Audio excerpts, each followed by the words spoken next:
Good afternoon, everyone. I'm Neil Love from Research to Practice, and welcome to Inside the Issue. As today we talk about the integration of antibody-drug conjugates into the management of hormone receptor positive and triple negative breast cancer, as we say, ADCs made easy. Just kidding. We'll be tough getting through this in an hour. We have a great faculty today to discuss this.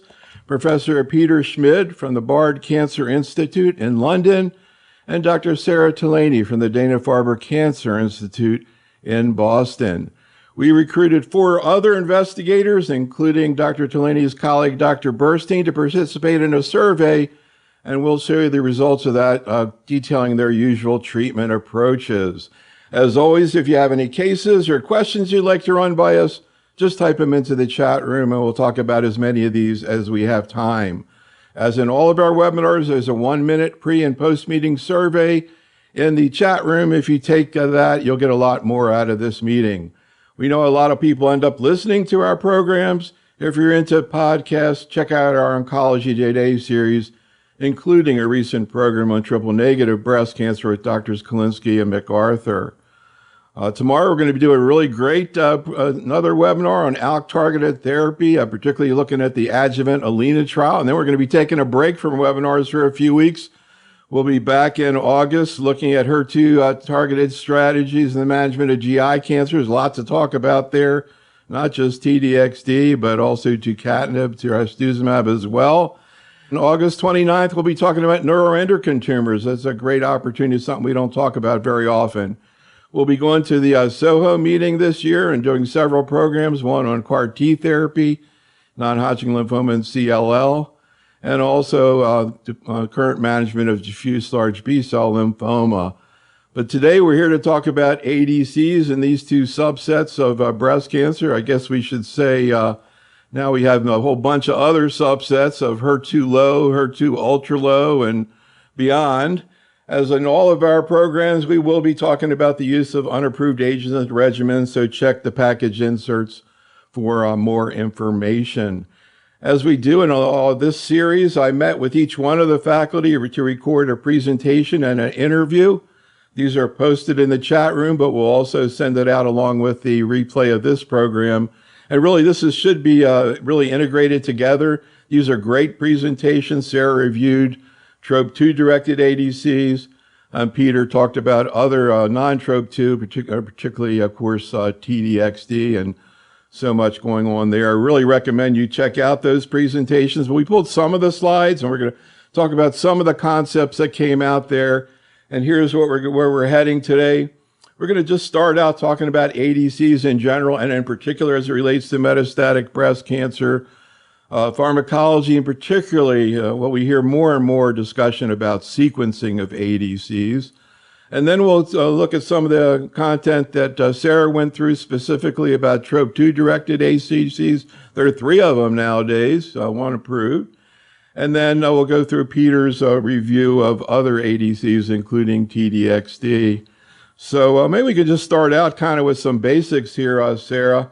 And just review for our audience basically what we thought an ADC is. I think our concept is evolving as we see. You were telling me one of the, I think actually Peter was saying that it's a big mistake to group all ADCs together like they're all kind of separate. But what's your vision, Sarah, about how these agents work? Well, I think you bring up a good point, how we think they work and how they actually work, maybe a little different. But I think what we think is going on is that, we've been able to identify targets on a cancer cell. And if we could use an antibody that's directed towards that target and that antibody is linked to chemotherapy, then the idea would be that that antibody binds to the target, that whole ADC gets taken into the cancer cell, you get release of the chemo or the payload, as we call it, off the ADC in the cancer cell, it kills the cancer cell, and then with some antibody-drug conjugates, that payload is cell membrane permeable and can get through the membrane, get into the neighbor. So if it kills the neighboring cancer cell, then that's what we call its function via bystander effect. And so, the beauty of this is that we can get a lot of chemotherapy delivered in a targeted way into a cancer cell and really result in very robust efficacy. So I think a very clever idea, but there are lots of nuances, I think, to the actual mechanism. So let's start to get into some of those nuances. And Peter really gets into it with his talk. So we'll give you a little taste of it. Really ought to check out the talk to get all the details. So Peter, now what are we looking at? And you have another slide here about I wasn't even aware people visualize this as different generations of ADC. Now in our third generation, and we'll come to that in a second. But I guess one of the key issues here is the target and target expression, Peter. Can you talk a little bit about sort of where we are with the new antibody drug conjugates and how you visualize their mechanisms? Yeah, it's a really important question. And Sarah already mentioned the bystander effect. And I think when it sort of initially came into the discussion, many of us thought this may just be a marketing thing. But actually, I truly believe the bystander effect is one of the key drivers of the superior efficacy we see with the current generation of ADCs compared to the previous generation. And it's very clear if you have no bystander effect, you predominantly target cells that have the actual target for the ADC. But we know that the expression of targets is heterogeneous. We know the expression is sometimes low. And so with the bystander effect, we have the unique ability not just to take out the target positive cells, but also the target negative cells. And how effective this is, recent studies have shown that, well, even with something called ultra low expression, where literally just a few cells out of 100, we have a little bit of the target there. That seems to be enough to drive the efficacy of those drugs. I think that is a key determinant of the success. So again, getting back to this idea of different generations, maybe you can kind of talk a little bit about your vision about sort of what the difference is between second and third generation, which is what we're on now, and then where we're heading as we develop new agents. I mean, in a nutshell, all ADCs have three components. There's an antibody, there's a linker that glues then as a third component the payload to the antibody. And throughout the generations, improvements have been made in each of those three components. Between the second and third generations, the antibodies got better. The payloads are a little bit more potent, but also the linker technology has been improved. And as a result, we have a higher efficacy, even if there's relatively low target expression. And we have also a bit less off-target toxicity. The bystander effect is something that has really come into play in the third generation. And that's, for me, one of the key differences. And if you look at the head-to-head comparison, for example, of HER2 second generation ADC TDM1 and third generation ADC TDXD, you see a almost dramatically higher activity. And that's not just down to the antibody. So, and this is another graphic you put out that I think is really instructive, focusing on, I guess, the target. Can you kind of explain this and where we're heading in terms of that? Yeah, so the second generation ADCs obviously worked well, but in order to work, because they didn't have a strong bystander effect, they needed homogeneous and high target expression. And that's why we know if you look at TDM1, it really only worked in HER2 high disease, but it didn't really work in HER2 low disease. When we came to the third generations, the initial studies showed that it works in heterogeneous and in low target expression. And the most recent data from DESTINY-Breast06 show that even in ultra low expression, so less than 10% of the cells having patchy expression of the target, that's enough to drive a benefit. But there's still some theoretical considerations whether the distribution of the positive versus the negative cells make a difference. And what I try to illustrate here, if you have a cluster of positive cells with a huge bridge and surrounding area of negative cells, is that a pattern where the treatment still works? Or do you have to have positive and negative cells almost interdispersed to have that optimal benefit? I think it's not just a percentage of cells we will probably look into in the future, but also the type of distribution. So I want to say to Venue in the chat room that I see your case of a 41-year-old woman who's 16 weeks pregnant. It looks like you could use a second or third opinion there. So we'll get to that before the end of this and hopefully give you a little assistance. But Sarah, we have a bunch of ADCs available, and HER2 negative metastatic breast cancer, clearly TDXD and HER2 low, ultra low and beyond, sacituzumab as well, and then others coming on. But again, one of the questions whenever we talk about ADCs, whether it's lung cancer or anywhere else, this always comes up sequencing. Just like with chemotherapy, you wouldn't use an anthracycline after anthracycline or taxane after taxane. But how do we apply that here? And Sara, you had a really great graphic that just really point out the challenges here. Would you like to discuss it? Yeah, it is currently a big question in the breast cancer world is should we be sequencing one ADC and after another? And the challenge is, all the registration trials that we have done to date really didn't have patients in them who had had a prior ADC. And so we don't really understand efficacy in a robust way for how these agents are working one after another. And the question that arises is really due to what is the mechanism of resistance to the ADC, because that would help us understand if another one is going to work.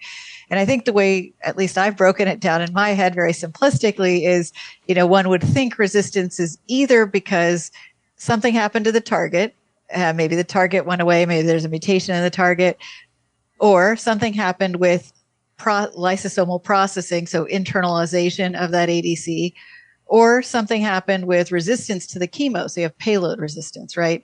And so right now in breast cancer, our two ADCs that we have are TDXD or sacituzumab govitecan. While both of these have different targets, their payloads are both topoisomerase 1 inhibitors. And so one would think if the mechanism of resistance to one ADC is payload resistance, are these payloads so similar that in fact you would lead to having resistance to the second ADC? Whereas if it's target resistance, you would think that, well, these ADCs should work one after the other. And I think what we're learning from limited data from a lot of retrospective series is that resistance can happen in any of those ways, can even see both occurring in one patient. And there may be other mechanisms that we don't understand, because sometimes we see one work, the next one doesn't. Sometimes we see one doesn't work, the next one does. And I think this is a challenge that we're facing in the clinic. But in general, it seems like the second ADC isn't working quite as well as the first. So we are seeing in general more limited efficacy with second exposure, but not uniformly the case. So we just had our first question in the chat room about IOs and ADCs, but we'll get to that in a second. And getting back to Sara's comments on sequencing, I'll refer you to Peter's talk where he kind of gets into the same thing with this slide, but I'm not going to let him talk about it right now because Sara just commented. But here's my way of looking at it, which is very practical. I hear you all talking about this stuff. What I want to know is, what are you doing? And, when everybody does the same thing, that's when we call it a consensus. I'm not so sure this is a consensus, other than the fact that in general, all of our faculty are open to the idea of using two ADCs in a row. However, half of the faculty don't really like the idea very much of using two ADCs in a row with the same target. And then another half of the faculty, actually sort of different, 2 out of 3 different, don't really like the idea of using the same payload. I guess that just reflects the empirical nature of where we are now. Any thoughts, Peter? I think ultimately we have two ADCs sort of in clinical practice in triple negative disease and HER2 positive disease, and they have the same class payload and a different target, and I would happily use them after each other. I think in reality the activity probably goes down, I would say, to a third. Of what we would see if we haven't given an ADC before, but there's still activity there. Now, ideally, what you would like to have is an ADC with a different payload and a different target. But in reality, that's what we don't have at the moment. And so I think what we desperately need, in my opinion, is more ADCs with different payloads. But in the absence of that, I use what I have. And so I very happily use SG after TDXD to spell it out by name. So TDXD after SG. It will get a little bit more complex when you have a second TROP2 target ADC coming through. And I think that we need to think a bit more carefully. I think psychologically it feels good if you at least change one of the components. If you then have same target and same class of payload, it probably isn't going to be very different to changing the target, but psychologically it probably feels a little bit different at the moment. There's another Doc Uzoma trying to get us to talk about a HER2 positive patient who didn't respond to neoadjuvant TCHP. Sounds like she could use some help too, so we'll try to get to that case too. Incidentally, Peter was telling me that he no longer calls it, you don't call it HER2 positive, you call it HER2 high, Peter. Like HER2 high is the new HER2 positive. Well, it's difficult, isn't it? Because what is HER2 positive? HER2 positive was defined by the benefit of trastuzumab therapy. But of course, there's a little bit more behind there. That what we call HER2 positive is where HER2 seems to be the oncogenic driver. But I think it is tricky from an ADC point of view. I think it's high expression and low expression. From an oncogenic driver point of view, of course, it's very clearly different whether you have HER2 positive disease or HER2 negative disease with low expression. Yeah, we're just trying to explain it to all the people outside of breast cancer, the investigators, because they know less about it than, general medical oncologists. And getting into the issue of sequencing, we could spend a half an hour on this. Check out the slides. We have all kinds of scenarios that we presented. Sarah, here's one. We're looking at ER positive. We're saying HER2 negative, period, IHC 0.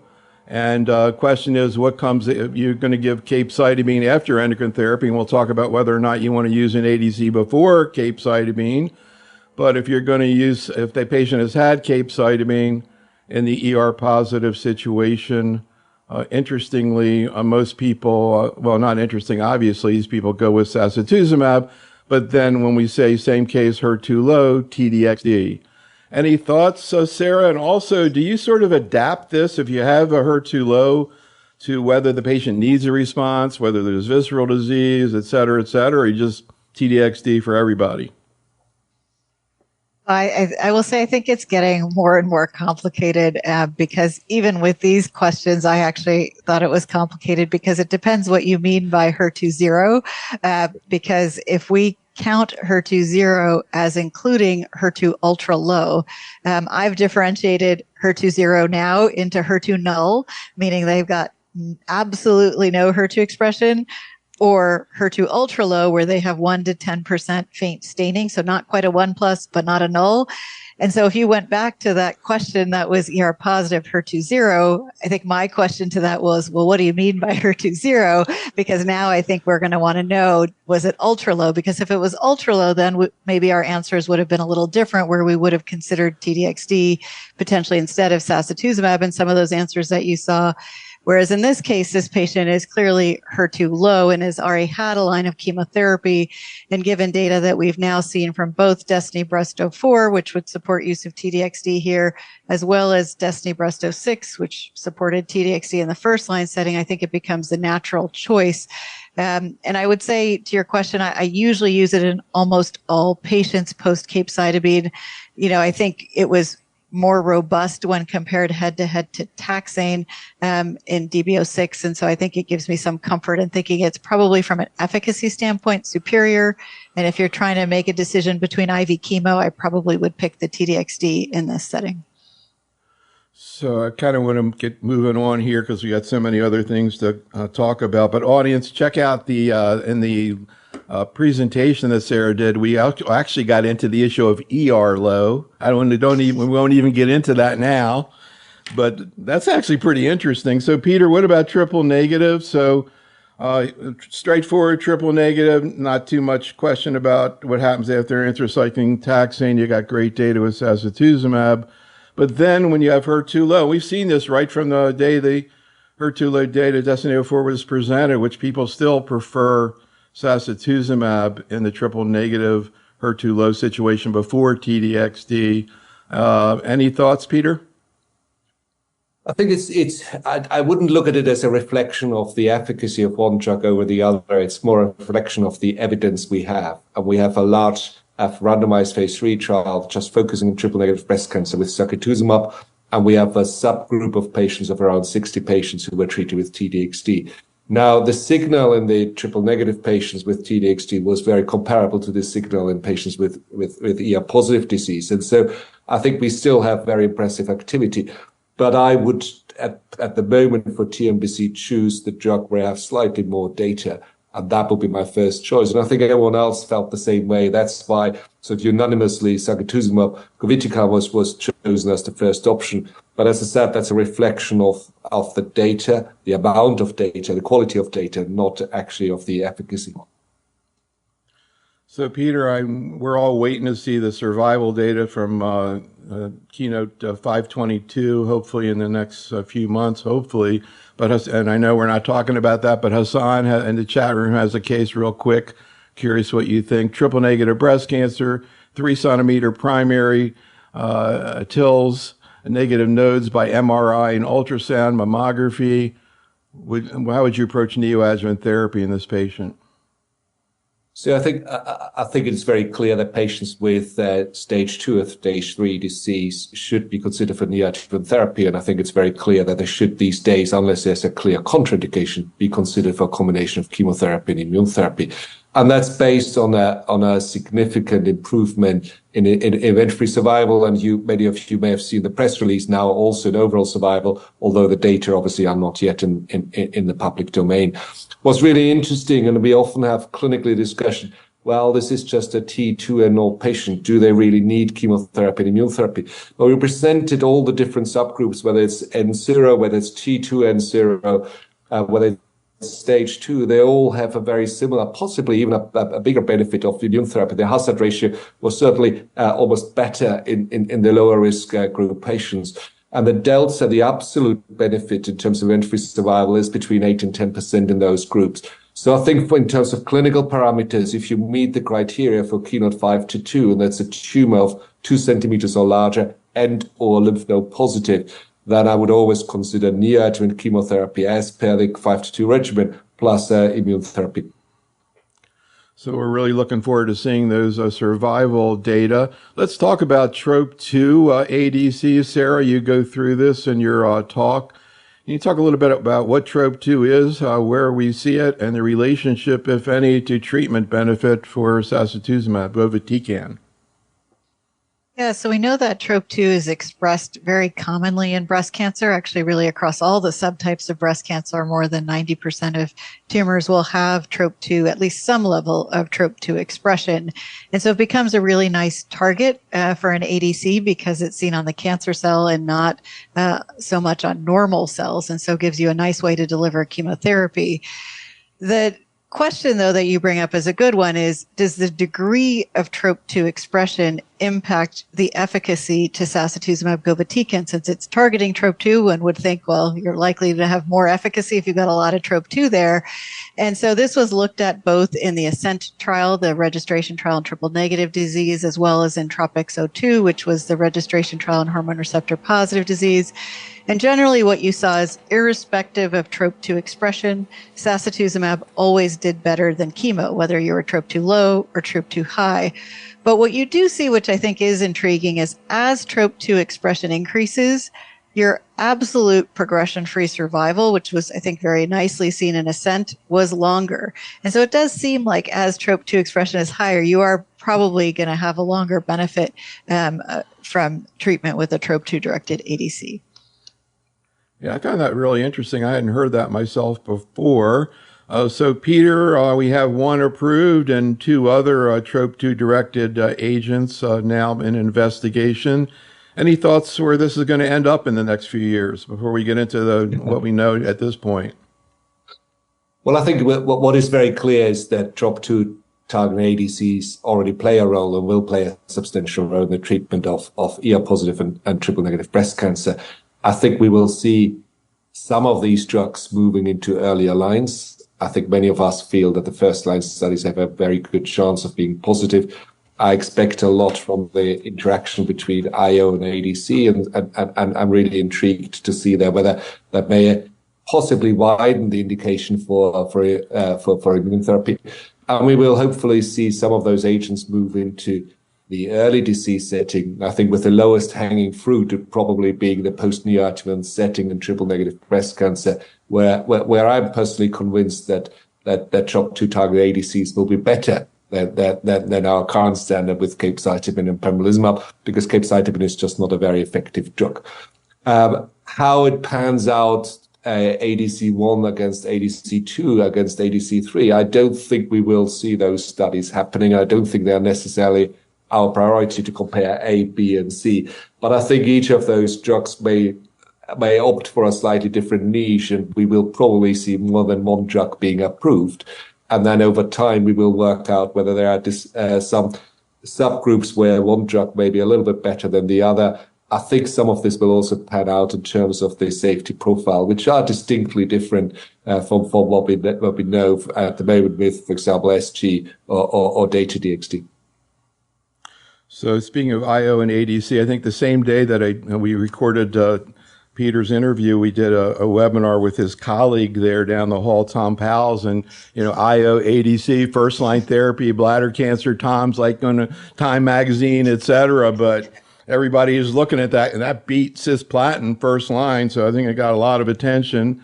And maybe that's where some of these ADCs are heading. But let's talk about where we are right now, starting out with the phase 3 ASCENT trial. Can you kind of summarize the bottom line there, Sarah?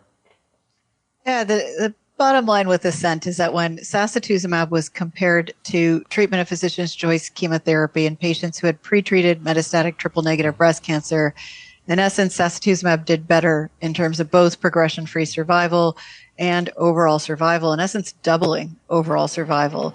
And so really, in my mind, has established sacituzumab as standard of care in the second line and beyond metastatic triple-negative setting.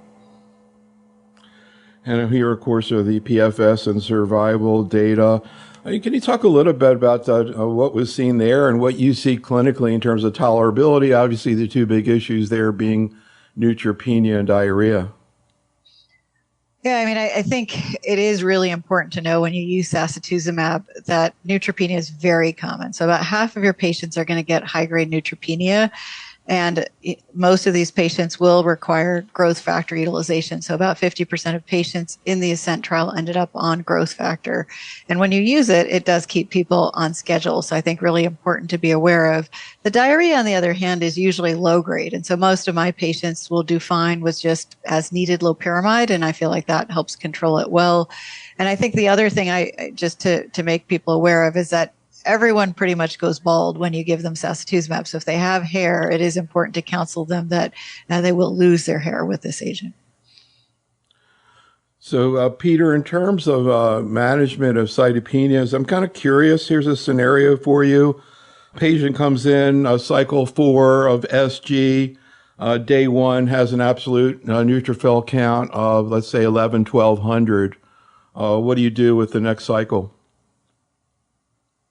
I mean, I think that's just, it depends on how fragile the patient is, how much you're under pressure in terms of the treatment. So if you have a patient where you think she is at high risk of having neutropenic complications, and actually it's lower amount of disease and you're not with the back to the wall, you may be better off waiting a few days. In theory, you can treat on day 1 with an ANC of 1.2. But I think it comes down to the patient. What we tend to do is much more primary G-CSF prophylaxis these days. And I think more and more centers are adopting this. Initially, it was secondary prophylaxis, but I think it just reduces the risk of infection, as Sarah said, but also keeps us on schedule just a little bit better as well. One of the things I find really remarkable, and I don't know whether Sarah shared the same, I feel we have had a huge learning curve, steep learning curve with those drugs. And not just with SG, you could say the same about T-DXd. And the tolerability these days in clinical practice is much better than in the initial registrational studies. For example, as Sarah mentioned, we don't really see diarrhea anymore. It's very well managed. It's not a limiting factor and a factor with a huge negative impact on quality of life for patients on SG. And we have, again, with primary prophylaxis with G-CSF, we have very little trouble there as well. So, Sarah, here's a trial, ASCENT-03, looking at sacituzumab in PD-1 negative patients in metastatic triple-negative breast cancer. Any thoughts about where that's going to land? Yeah, I mean, I think now that sacituzumab is an established second line, obviously we're very interested in seeing if it can become a first line therapy because it's doing better than chemo. It makes you think it's better than standard chemo. So my guess is Ascento 3 will probably be a positive study. It's completed accrual, so hopefully we'll see data in the not too distant future. Let's talk a little bit about ER. Go ahead.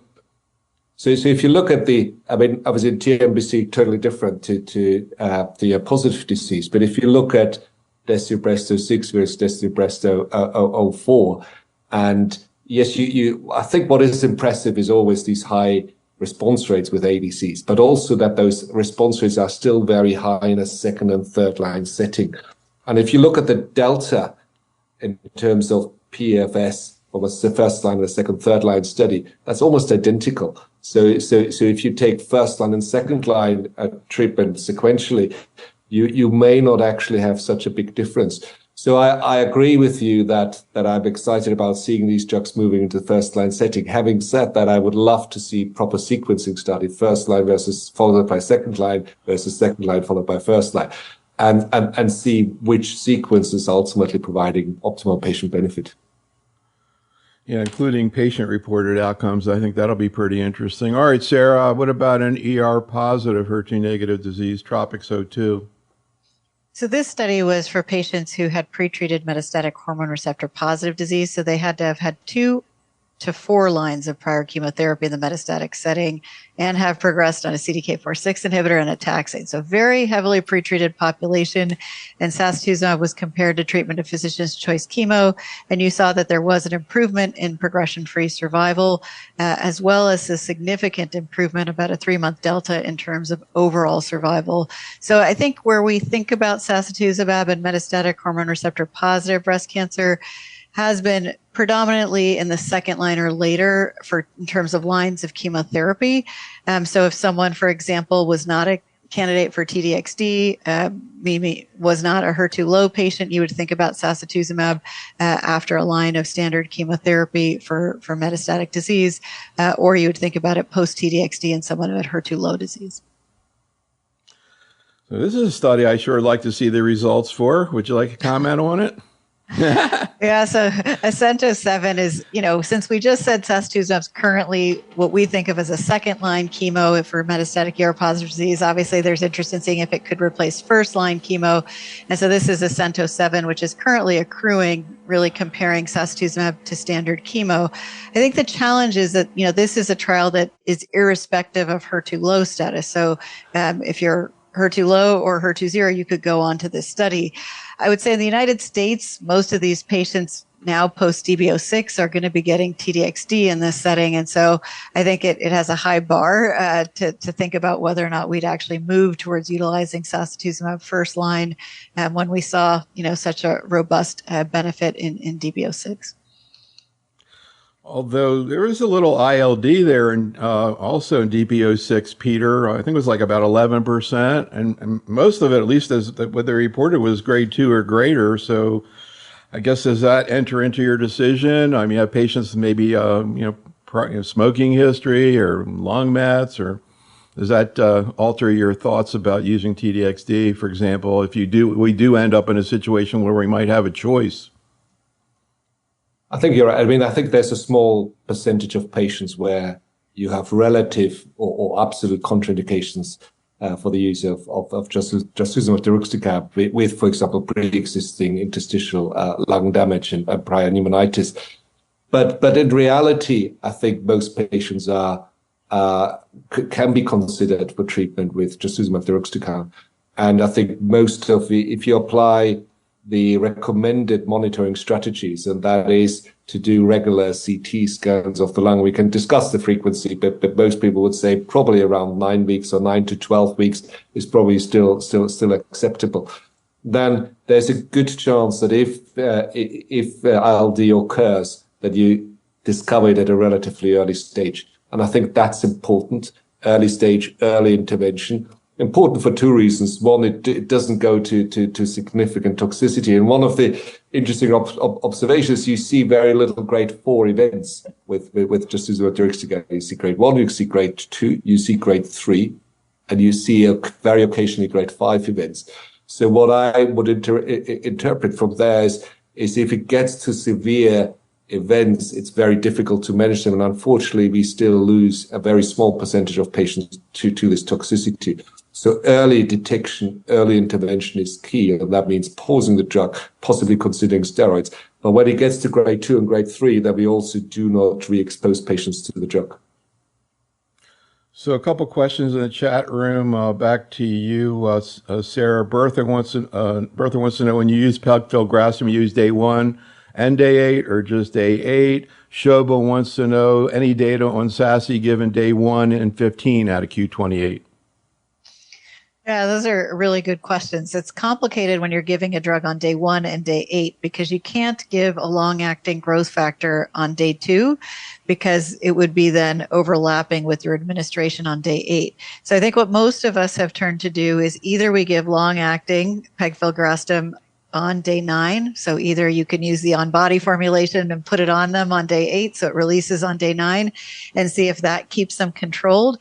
There are some patients, though, who aren't sufficiently controlled with just the day 9 dose. And so in those patients, I'll use short-acting G-CSF on days 2, 3, and 4. So that way they're covered on days 2, 3, 4, and then on day 9. So that becomes a little bit complicated. I do try to stick, however, with the day 1 and day 8 schedule. We have very limited data on trying to switch the schedule up to every other week or every 3 weeks. And so I do stick with day 1 and day 8. So, Peter, I'd like to hear what you think about this case of Sarah's. It's funny because nowadays you got to ask when people were treated because they were treated 3 years ago. It's completely different. But anyhow, if I remember correctly, this is you guys in Dana-Farber, you get all the really well-read patients. This patient came in and had a high TMB of 11 and 12 and wanted an IO. So you actually had a trial of SASI plus or minus IO, right? But she, unfortunately, at least according to her, got randomized to just SASI alone, although it sounds like she did really well. Anything you want to say to Peter about this case? Yeah, no, I will say, Peter, we debated about this patient a lot because she had progressed through endocrine therapy and had 1 line of chemo, so she got capecitabine, which she did great on. But then she was also HER2 low, so I could have given her TDXD as her next line post capecitabine. But she also had a high TMB.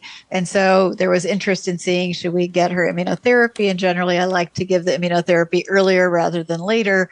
And so we thought we'd take our chances on the SASI-IO trial, but she was not happy when she got randomized to not get the immunotherapy. But again, as was noted, she did have a great response and was on study for quite a long time. But I'm curious how you would think about a case of someone who's HER2 low, but also high TMB. It was only 11 or 12, right? It was like 11. Was it a liquid biopsy? It was just over 10. I'm sorry. Was it liquid? A liquid biopsy? Because I know they can have a little higher TMBs. Yeah, that's true. Actually, she had testing both on tumor and on liquid, and she was both in that 11 to 12 range. Interesting. What do you think, Peter? I mean, my experience with TMB and immune therapy outside the TNBC patient group is limited, but also not overly positive. I don't think TMB is such a good predictor of the IO response in breast cancer compared to some of the other tumor types. Of course, it's an option that can be considered, but I'm relatively hesitant. On the other hand, I don't think anyone can say is SG better than TDXD in an ER positive patients. The studies are very different, and as you explained in your talk, the SG data were just at least 1 line later, actually 1 to 2 lines later in the majority of patients. And so I think these are both highly active drugs, and so therefore it's entirely reasonable to choose, as you did, SG and in there. I personally wouldn't prioritize immune therapy in ER-positive patients at the moment. So also a question in the chat room from Adley, getting back to DB06, Sarah. If you do use TDXD in a patient after endocrine therapy, like what's next? Yeah, no, good question. So if someone progresses on endocrine therapy, is HER2 low, and you give them TDXD first line, I would think about using what they didn't get so far, something like capecitabine or paclitaxel as a subsequent line of therapy. Certainly there's also sacituzumab govitecan, but I usually like to make sure they've had capecitabine or taxane before moving on to sacituzumab. All right, so I want to move on now and talk about other ADCs, but here's a study looking at SASI plus IO. I guess the preliminary study, now there's a phase 3, but interesting thing there that Sarah points out in her talk is you didn't really see a benefit overall, but when you use, I guess, CPS-01, it actually separated out. I mean, this is early data. We'll see if it plays out in the phase 3 trial, but it looked like when you looked at the CPS, maybe using CPS-1, and then other trials that you pointed out.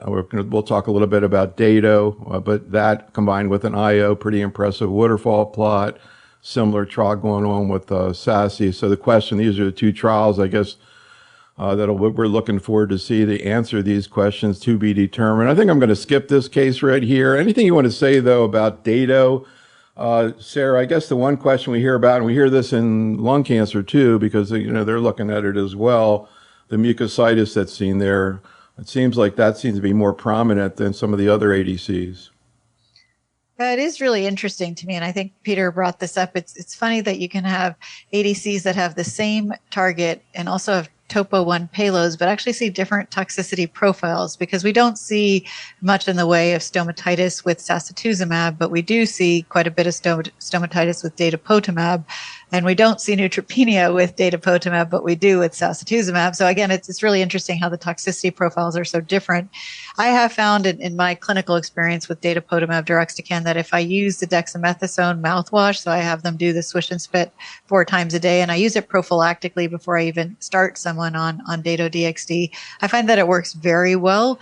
And so most patients either have no mucositis or will have very limited kind of low-grade mucositis if they're using the prophylaxis well. I know, Peter, you've certainly had a lot of experience too. I don't know how you've done with stomatitis. So obviously in a very similar way, I think the steroid mouthwash is critical, and as is all other sort of mouthwashes you can bring into play. However, I think there's a small group of patients, that maybe as little as 5%, who have a quite refractory stomatitis. And in those patients, we are not at the moment, I think, optimal in our management, and we'll still need to work out how we can manage those patients better. So for the majority of patients, it works really well. For the majority of patients, it's not a problem, and the stomatitis is easily manageable. But there is a small percentage of patients where, despite steroid mouthwash, we see significant stomatitis, and then need to delay the treatment and reduce the dose. I'll probably pick up the last 1 minute and play it for the lung people, because they're asking about this as well. We have another sacituzumab, SAC-TMT, in earlier phase development. Seems like pretty hard to tease out efficacy differences, but maybe tolerability at this point. Sarah, any thoughts? It's interesting. They presented a study that was almost identical to the ASCENT trial. They did SAC-TMT versus chemo of choice in a very similar setting in pretreated triple-negative disease, and the data looked almost identical in terms of efficacy, in terms of both improvements in PFS and OS.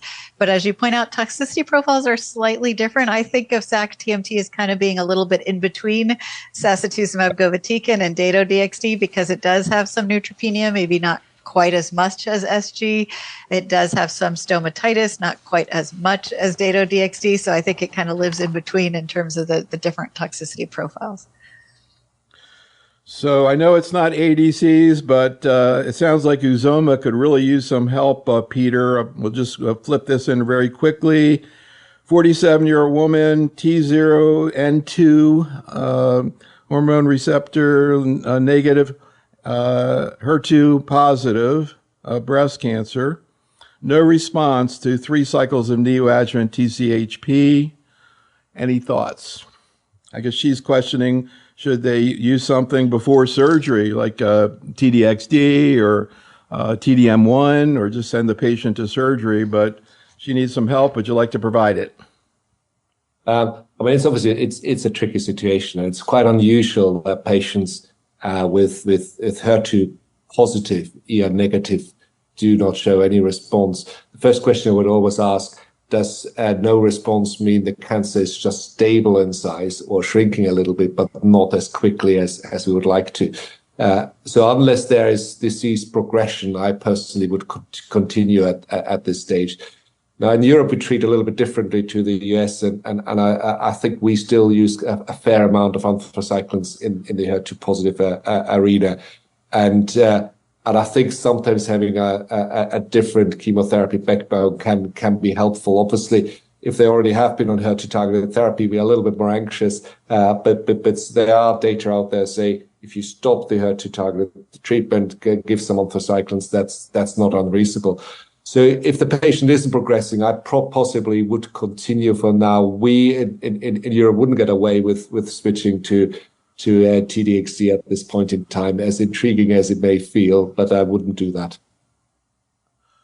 So that sort of leads into this incredible slide, HER2 low. Would you like to comment a little bit on HER2 low, HER2 ultra low, and where we're heading in that regard?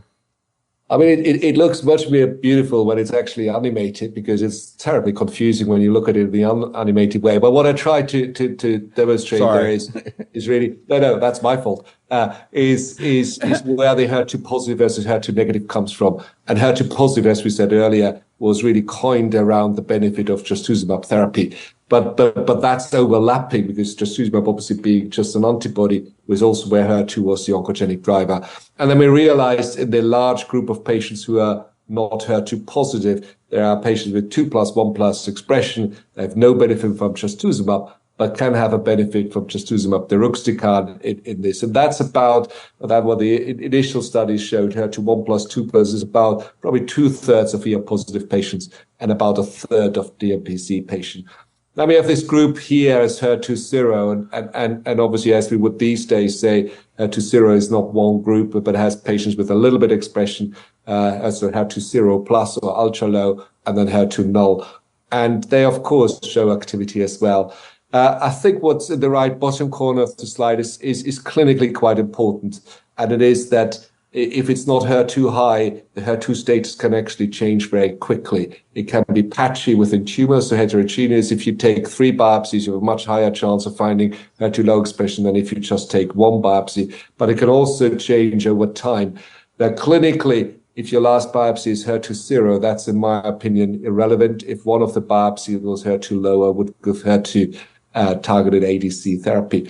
So my summary here is HER2 low is a subgroup, but it's not a biological subgroup, because HER2 is actually, from a functional point of view, pretty irrelevant. It's not the oncogenic driver, but it is a fantastic anchor for ADC therapy. And therefore, we have a new therapeutic subgroup, not a biological subgroup. So, Sarah, one of the things that's been interesting about TDXD, I think people had the notion that this is a big molecule. It wasn't going to be helpful in brain mets, and it seems like it is. I'm curious right now, if you have a patient who has asymptomatic brain mets that you're going to use TDXD on, would you hold off on radiation therapy, particularly for his whole brain? Yeah, I mean, I think you're right. At first, when we thought about TDXD, we thought it wouldn't get into the brain. And in fact, the original DB01 study didn't even allow patients with brain mets on because of that fear. But in fact, patients with brain mets really don't have an intact blood-brain barrier. And so I think these drugs are getting in nicely. And actually what we're seeing in several trials is there is robust response in the brain, with response rates ranging between 40 to 70% with intracranial response. So very robust. And so yes, if I had a patient who had several CNS lesions that might need whole brain radiation and also had systemic progression, I would feel comfortable with use of TDXD. But that being said, our data sets are small, and it would be nice to see larger data sets with activity in the brain. And hopefully we'll see data soon from Destiny Breast 12, which did have a large number of patients with CNS disease, and that hopefully will solidify these data. So, Peter, again, would you treat a patient with TDXD who was asymptomatic neurologically, who would require whole, lung people do this all the time with, EGFR, TKIs, et cetera, or would you give radiation therapy?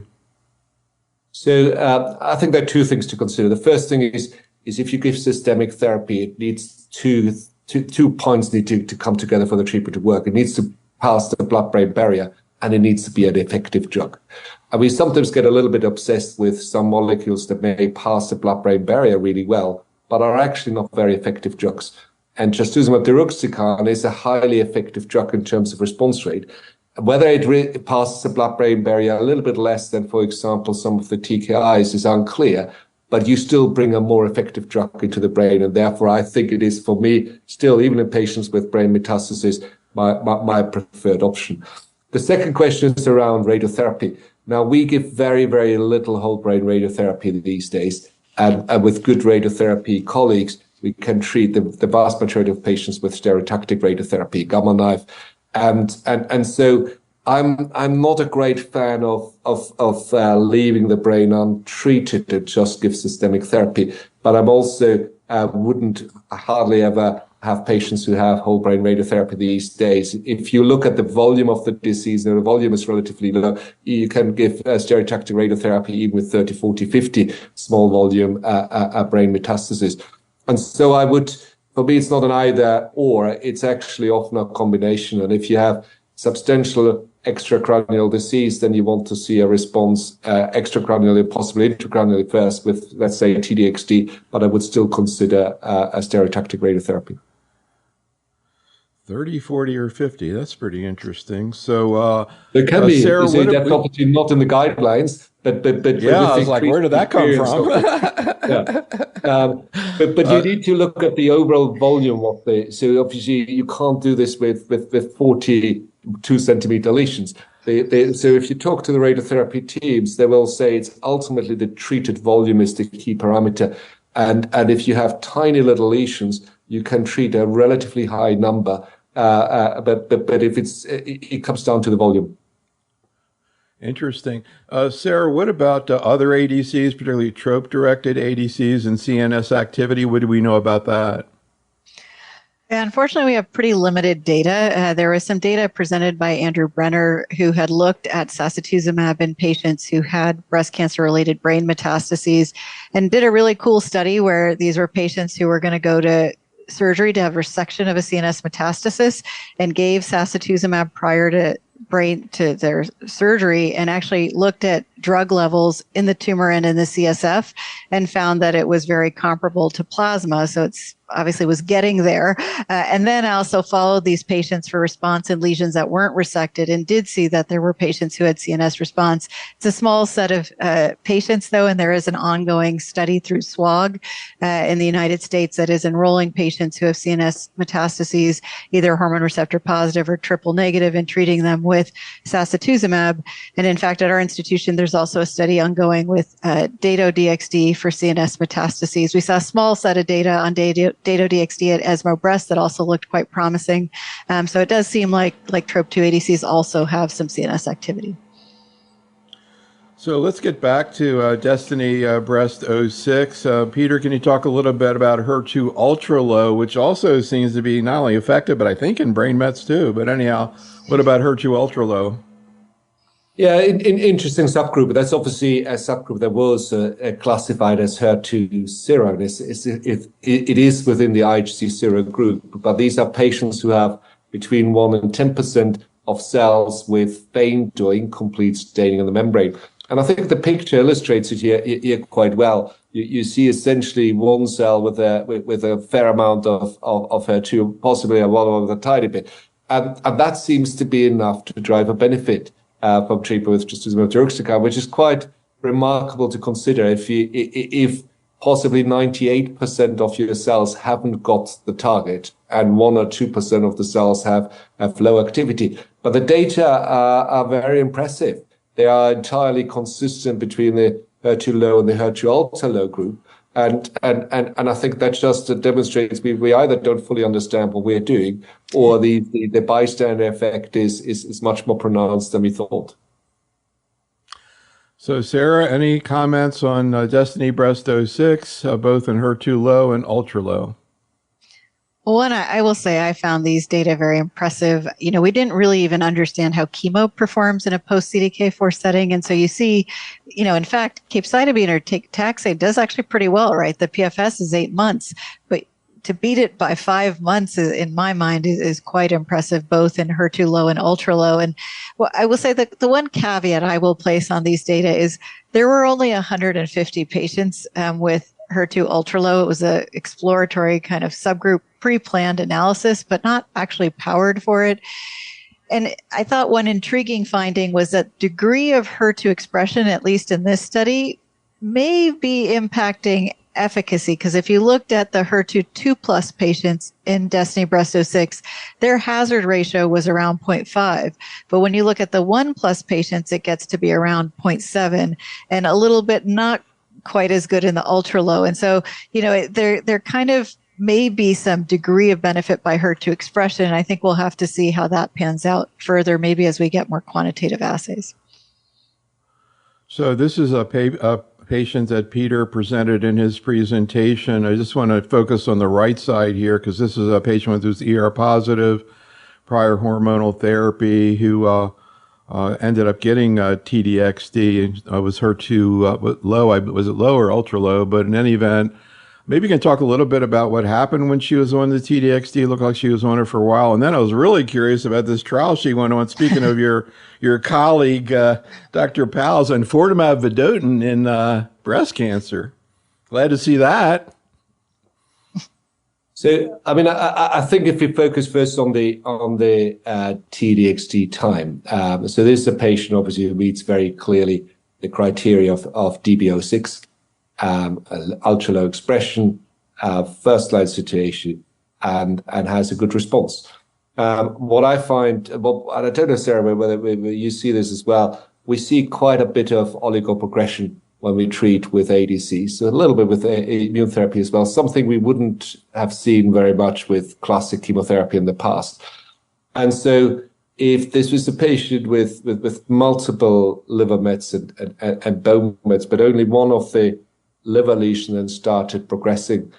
And in that situation, we have, again, it's a data-free zone, but if you feel that the vast majority of the disease is controlled, I think it's not unreasonable to try a local therapy to that. And especially with the modern ways of giving radiotherapy, where you have someone who can use an MRI LINAC, where you don't need a fiducial anymore, where you have non-invasive radiotherapy to the side, much easier than doing RFA.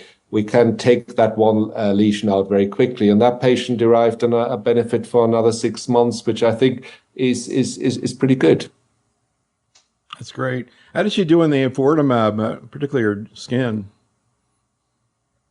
Well, again, it's a learning curve, and if you speak to the GI team, they would say the same as we say about TDXD and SG. Initially, they struggled. Now they're quite good with managing the skin toxicity. Now I'm not worried, but they may learn from us a little bit how to manage SG toxicity.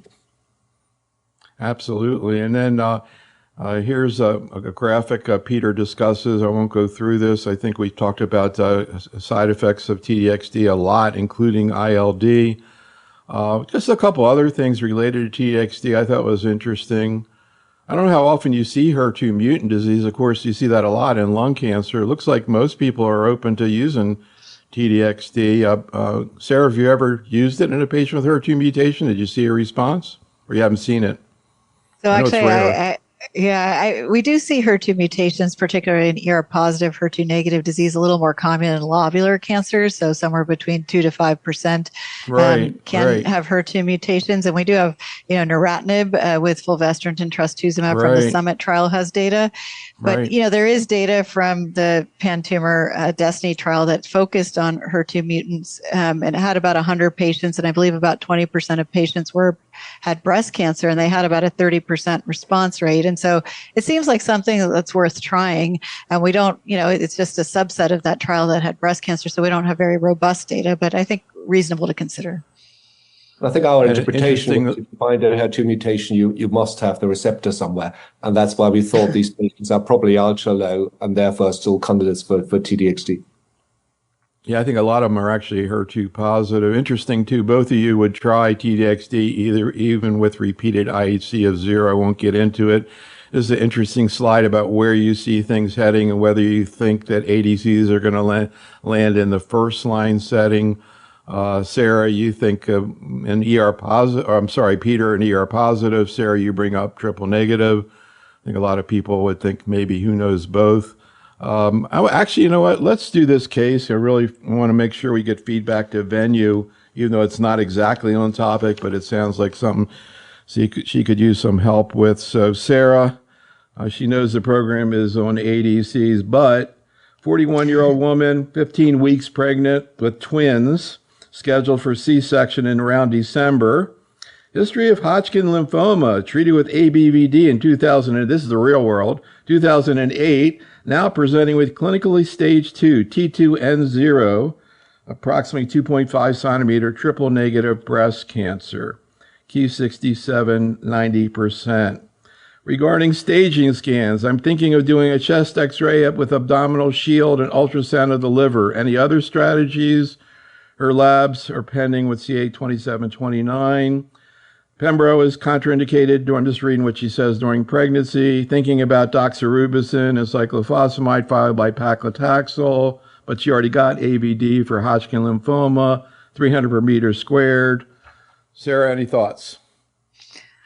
Well, that's a tough case with the, I think, and someone who's pregnant, generally speaking, we do try to use anthracycline-based therapy followed by taxane. I would agree. I would not use immunotherapy in a patient who's pregnant.